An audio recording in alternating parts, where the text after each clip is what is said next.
We are all cooped up right now, and that's causing a huge increase in screen time.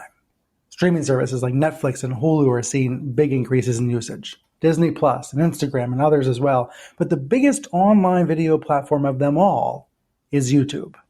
I asked for an interview with YouTube CEO Susan Wojcicki, and this week I had a chance to speak with her. Our first priority was keeping our employees safe and making sure that we could continue to run our business, because we felt that all the services that we have, Google, YouTube, are really essential services during this time to make sure that people can get the right information. And we also realized early on the responsibility and the importance of being able to get public health information out there to all of our users, and reached out to all the different global health organizations and started having using our position to be able to distribute that information.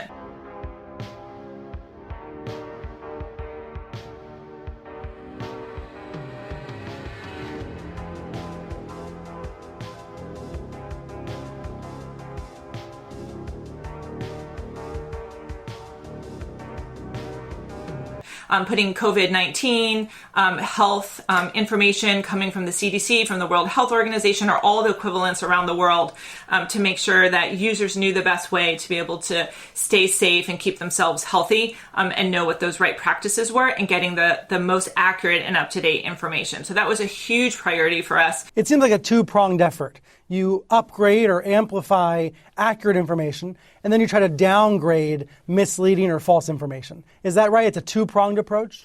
Yeah, so, we actually talk about having 4 prongs, and you just mentioned two of the essential prongs, which is raise. You talked about raising information, and we really focus on authoritative information for our users and making sure that we can raise that. So we also launched a COVID-19 news shelf, and we show that to all of our users because there's so much news that's happening every single day, and that comes from different authoritative sources.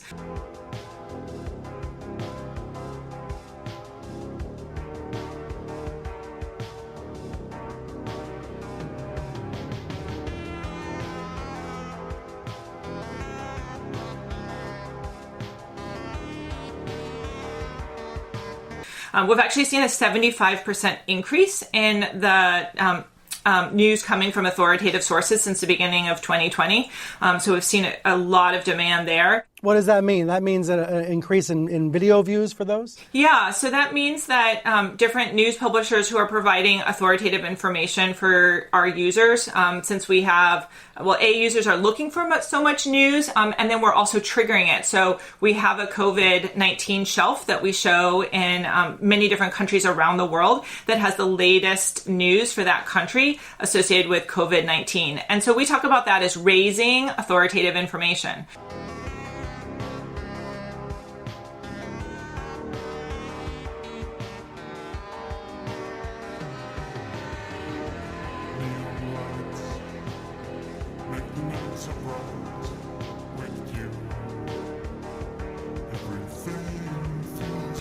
But then we also talk about removing information that is problematic, and you mentioned that as well. And so we've had to update our policy numerous times associated with COVID-19.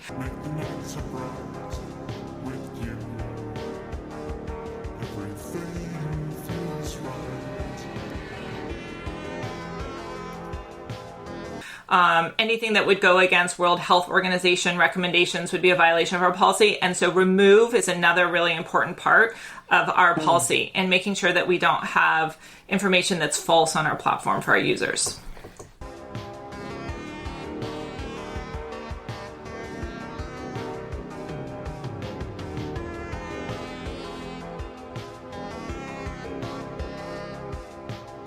So you're not just putting the truth next to the lie. You're taking the lie down. That's a pretty aggressive approach.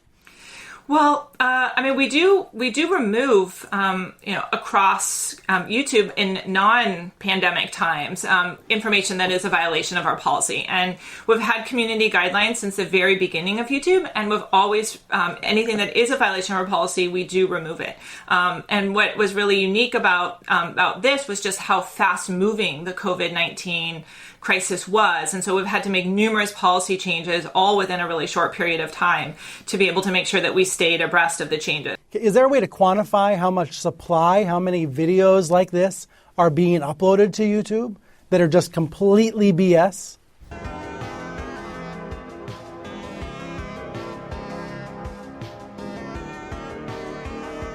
But can you put a number on the COVID-19 misinformation? Are there thousands of videos that are full of lies every day that are being removed? Well, there definitely are thousands of videos that we have removed. I don't know if it's thousands every day, but there are thousands and thousands of videos that we have removed because we saw that they were violations of our policy. We knew that our YouTubers can be big influencers. The scale of YouTube to be able to do our part in trying to stem this crisis and deliver the most important public health messages that those organizations were asking us to deliver.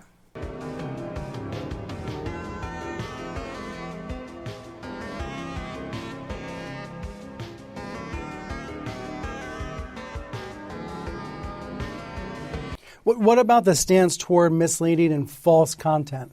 Do you feel like the company has is the company come further on this front than it had 2 months ago? There is a lot of agreement among the public health organizations, and there is a global health organization, and they have a set of standards. So we've basically said anything that goes against what the global public health organizations are saying is a violation of our policies. We also try to counter and make sure that we are getting the right voices out there. So we actually had Dr. Fauci on with our YouTube creators. He met with 4 different YouTube creators. They did some really wonderful interviews. We had Trevor Noah, we had Lily Singh, we had Dr. Mike, and we had Phil DeFranco, and they all interviewed him.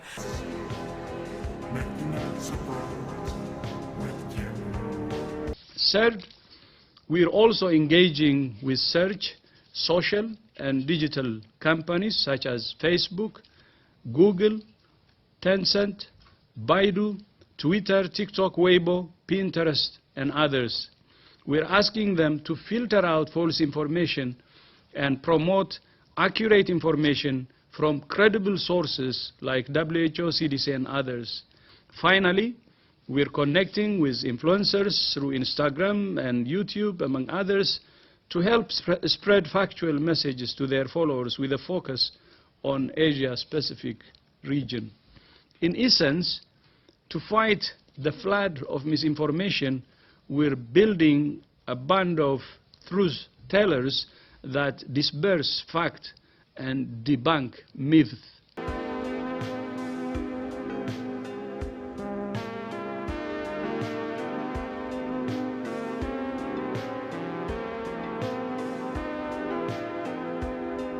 Governments around the world have been ill-prepared to respond to the coronavirus outbreak, but there's an organization that has been sounding the alarm for years about how vulnerable we all are to a pandemic, the Bill and Melinda Gates Foundation.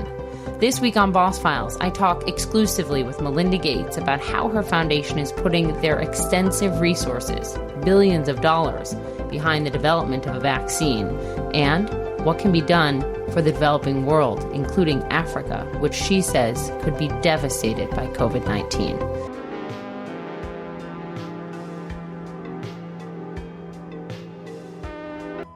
As a matter of fact, most pharmaceutical drugs, including what you were talking about earlier, the vaccinations and the flu shots, they have a limited in them.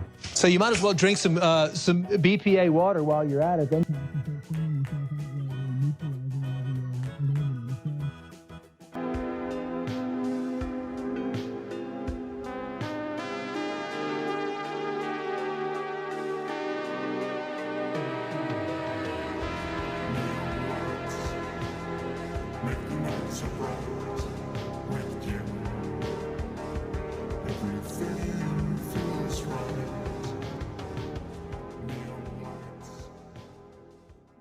Hi YouTube, this is Chad and Steve. We're the co-founders of the site, and we just want to say thank you. Today we have some exciting news for you. We've been acquired by Google.